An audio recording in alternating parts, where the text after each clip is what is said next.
This book is about chili peppers. We look at climate change through that lens, through the lens of heirloom chili peppers. It's a celebration of the world's most popular condiment. Few flavors have had such a profound impact on so many cultures and cuisines so quickly as this simple little Mexican berry.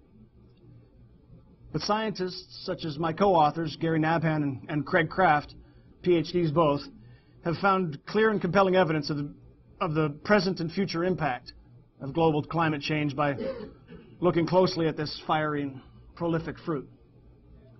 Now, I'm a cook. I'm not a scientist, though some of you are probably learning that in some of these kitchens these days you need to be a scientist too. Through the lens of chilies, though, and through the good fortune of traveling to several of the what we called the hot spots along the pepper trail with my colleagues, it's become very clear to me that my profession, my home, my family, and a lot more are at very serious risk due to the unchecked global climate change. Chili peppers are a useful lens through which to examine these problems because it's so prolific and so promiscuous, and because it plays a role in so many of our favorite foods, from salsas to soups to sausages, from barbecue to beef jerky. And from the Isthmus of Panama, the long way around to Thailand, the chili pepper has had an impact on nearly every cuisine, and thus offers a way that we can see from a very personal perspective, from the very plate in front of us, in fact, how these changes have and will affect all our lives. It's a topic with geophysical, ecological, social, culinary, and political dimensions. But saying anything precise about it seems difficult and very contentious at best. That's because predictions about climate change, at least at this point in time, are prone to be educated guesses and are therefore fraught with some level of uncertainty. Still, while the details of the degrees of change, the rates of change, as well as the whens and whys of climate change are perhaps still up for debate, the change itself is not. The notion that we should go out and look for climate change was so huge and amorphous at the time we were afraid some people might laugh at us. Yet the three of us, representing three very different disciplines, decided to dedicate a year of our lives to discerning how accelerated climate change and other factors might already be affecting the diversity of foods grown on Earth. We're going out to the farms and the fields and the kitchens to find out. For if these pressures were diminishing the availability and diversity of certain foodstuffs, there was a very real chance they could also disrupt the food securities of our families and our friends and our neighbors. As a young student prophetically told Gary, the oldest of the three of us, I like to emphasize, climate change will be the fundamental issue that shapes our generation, much the way civil rights perhaps was for yours. And that's you guys. It's going to shape everything that you deal with. Now, some relish politics and some loathe it, but like it or not, you are involved. The old saw is true. Decisions are made by the ones who show up. And the lobbyists for large corporate agribusiness, the single largest contributors to greenhouse gases, by the way, they showed up in Washington in the 1930s, and they've been there ever since. That was when the first Farm Bill was introduced. And that legislation is up for renewal again next year, as it is every 5 years. And no other law has a more direct effect on what you eat. Yet 98% of Americans pay no attention at all to it because they don't live on farms. We could make huge strides if we simply stopped calling it the Farm Bill and started calling it the Food Bill, because, let's face it, that's what it really is. And because then people might recognize the huge impact that it has on their lives. Now, I get this all the time, people telling me, well, I don't want the government telling me what to eat. And I've got some bad news for the folks who think that. The government's been telling you what to eat for decades, and most of it is crap. The budget programs like the Food Pyramid and 5-a-day program that the USDA does, that sort of thing, dwarfed by the subsidy program. Meanwhile, agribusiness has even more money at their disposal to convince you of the superiority of their expedient mediocrity. And the chattering classes have been squawking lately about President Obama is going to probably spend $1 billion in the upcoming election. Meanwhile, McDonald's spends $750 million every year. That's McDonald's alone on advertising. Remember the golden rule. He who has the gold makes the rules. Slow Food, I'm very heavily involved with that organization. We're trying to create a food system that is good, clean, and fair. Now, what we mean by this is by good, that it's good for you, it's good tasting, it's good for the planet. By clean, we mean that there's nothing in the food that isn't food. And if it wasn't food 100 years ago, then it's not food now. And by fair, we mean that the people who produce the food should be justly compensated for the work that they're doing. Now, of utmost importance to this work is biodiversity. Nature abhors a monoculture. It insists upon biodiversity. And where biodiversity is not present, nature will inflict it. You may remember reading about something we called the Irish potato famine. It was, in fact, more than that, but it spread across all of Europe.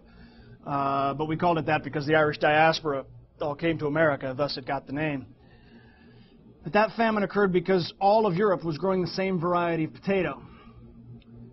And when the inevitable pest showed up, it wiped them all out.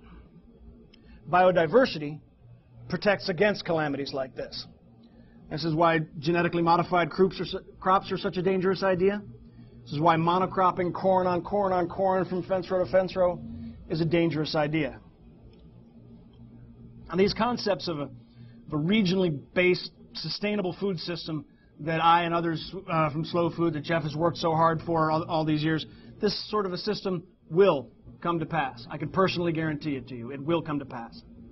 But it'll either come the easy way or the hard way. And the easy way is by no means easy. It requires a great deal of dedicated hard work by millions of people around the world. But the hard way is desperately, Dust Bowl hard. I'm going to close, and I hope you have some questions and such. But I wanted to close with a quotation from perhaps, I think, the best thinker alive in America today. Is a Kentucky farmer by the name of Wendell Berry. And he once said, whether we and our politicians know it or not, nature has a hand in all our deals and deliberations. And she has more votes, a longer memory, and a sterner sense of justice than we do. Thanks for your kind attention. I hope you have some questions.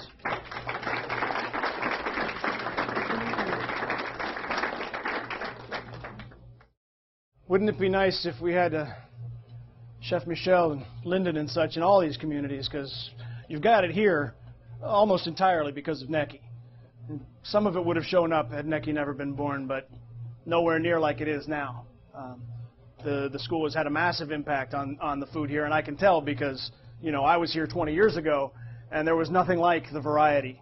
There were a few spotty, decent restaurants in a couple of places back then, but you can find lots of them now, and all of them are dedicated to it. You know what? And when I first got into this business, which was 30 years ago, restaurants then were judged by how distant and exotic their ingredients were. You know, it was very hip to have New Zealand lamb on your menu back then, for example.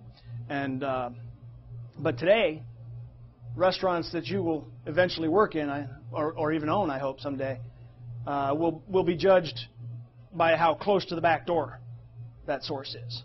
And to further answer your question, what's needed, I think, all across is more education and more awareness. But the longer I've been working on these sorts of problems, the more I've realized that we don't have a food problem. We have a cooking problem. People are, I think I might be the last generation of people that learned to cook at his mother's apron strings, you know. There's whole generations that have come up that never learned how to cook, who think that carrots come from a plastic bag and that meat comes from a styrofoam tray, and they have no connection whatsoever to their food, and the closest they get to cooking is heating something in a microwave, or we all hope anyway, going out to restaurants from time to time, which we, you know, which is helping to put my children through college, so I'm pretty thankful for it. But yeah, what we need to do is get more people cooking and get more people aware of their foods. Slow Food is doing that. There are lots of other worthy organizations that are out there doing that. and they all need help. So everybody pick one and join up.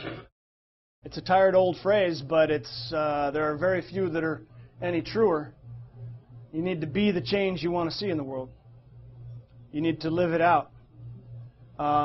It will be easier for you if you choose this path to get out of school and go get a job in a giant hotel chain and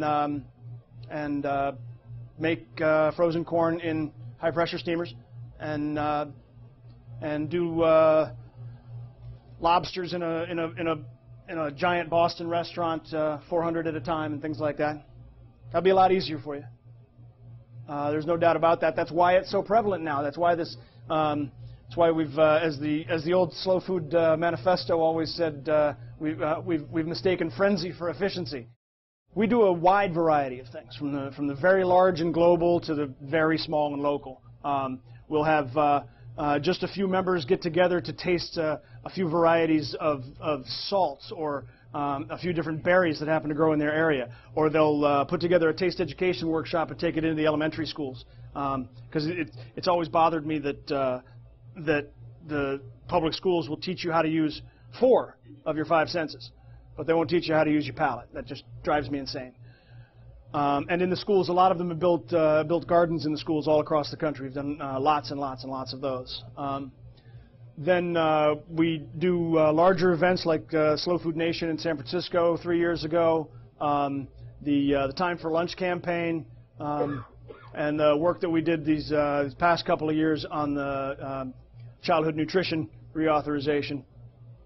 Then we do some rather massive things, like our flagship event, the Salone del Gusto, which is the largest event of its kind in the world, and some 150, 160,000 people flow through the Salone del Gusto in Turin, Italy, sampling sustainable food from all over the world. It's a massive event. It's Disneyland for people like me. And then associated with that, we also, contemporaneously with it, we have an event called Terra Madre, which is something that we started in 2004.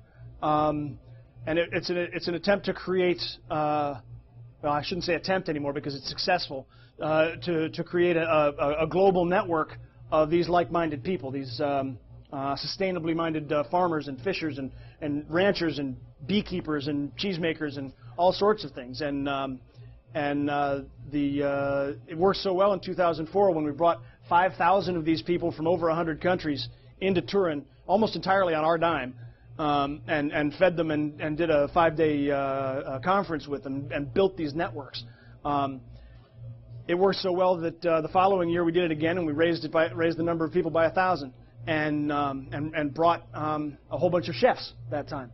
And the following year we brought educators, and it's growing each time. And I've had the good fortune to attend it twice, and I'll never forget the people that I met there. I met a guy, a Tibetan monk, saffron robes and all, who makes cheese out of yak's milk. I met a goat herder from the steppes of Kazakhstan.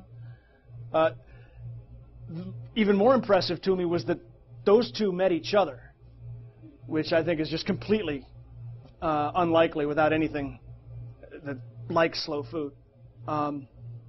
We have strong goals in mind and know we're going to get there, but it's going to take a lot of work, and we need a lot of hard-working members. A few years ago, restaurant was very successful, still is, thank God. And my wife realized that the pressures were sort of getting to me. So she helped me figure out a way that we could bring some other cooks in, and I still do a lot of Lord God overseeing sort of work there, but she gave me a title that I absolutely adore called Chef Emeritus, which means I've got all the power and none of the responsibility. And it bought me the time necessary to step aside to do the research for my first book, to launch the magazine, and eventually to get around to writing this one. And I have 3 more that I'm at least attempting to get out there. I really enjoy what I'm doing. I'm passionate about what I'm doing. And if I were to give anybody any advice in this business, is if you don't have die-hard love, I mean a serious passion for this business, get out now, or it will chew you up and spit you out. I've run into so many people who have said to themselves, well, I'm a pretty good cook. Wouldn't it be fun to open a restaurant? There's no stupider words were ever spoken than, wouldn't it be fun to open a restaurant? Because thinking that just because you like to cook, you know how to cook, that you should go and open a restaurant is like saying, I've got a driver's license, I bet I could run Daytona. It just doesn't work that way. So there are other professions out there that you can do without having the passion for it. I've always sort of imagined that accounting was probably one of those. But cooking, the restaurant business, is not one of them. If you ain't got the love, get out. The one that I most hope to do is a sequel to this one, and go back to get the rest of the concept that we had originally for this book, which was to follow the pepper trail all the way around the world, from its origins in Mesoamerica. Columbus brought it from the Caribbean to the Canary Islands and then to Spain, and from there it inundated the Mediterranean, the entire cuisine of the Mediterranean in just 25 years. And within 50 years, it had gotten all the way around the globe to Thailand. No other food stuff has inundated the world as quickly or as completely as the chili pepper did. Not even the Big Mac.